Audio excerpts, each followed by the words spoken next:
societal issues the events in Ferguson have illuminated. Princey, thanks so much for coming on today. Thank you so much for having me. So as a lifelong St. Louis resident, what do you see as kind of the biggest contributing factors that have caused such a rift between residents and police leading up to Mike Brown's death? I think that things have kind of been scripted from history. You know, I think that when we have a police brutality issue, we have a knee-jerk reaction that goes back through history, and we kind of respond with that conditioned behavior.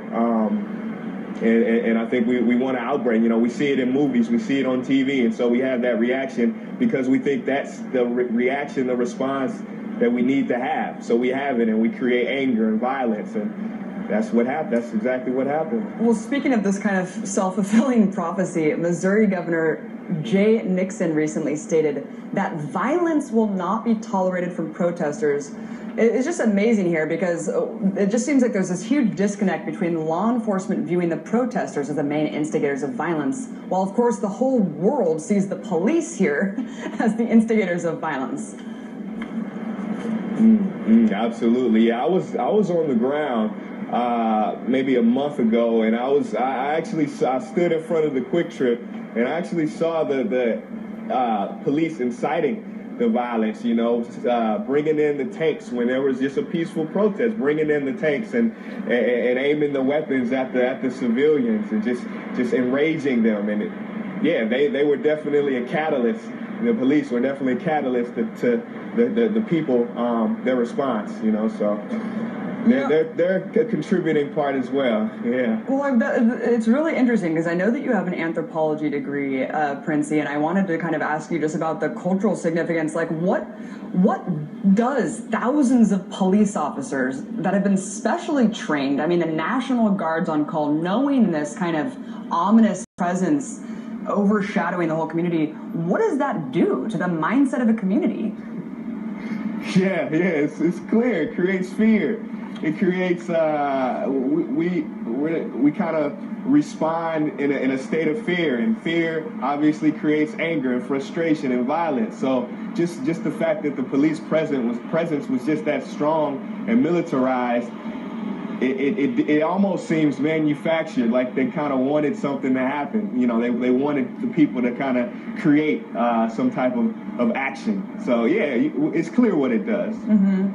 Absolutely. I wanted to play a clip from one of your videos, What No One Wants to Say About Ferguson. Let's take a listen. How do you fix Ferguson is the question. Right? And we fix Ferguson in this, I gotta get to my car, man, it's so tired. Yeah. We fix Ferguson in the same way we fix Afghanistan, Gaza, Palestine, Chicago, and that is to stop.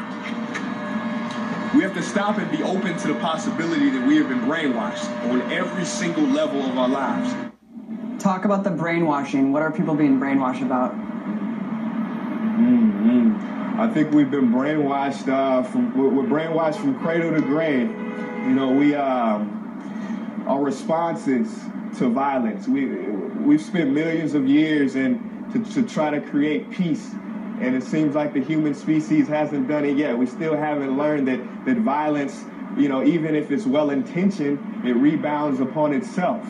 You know, we still believe in the separate nature of us. We still generalize, like the police. You know, a lot of the civilians, we categorize police. Police are bad. It's us against them. And police are just people in costumes. That's it. They have hearts. They have minds.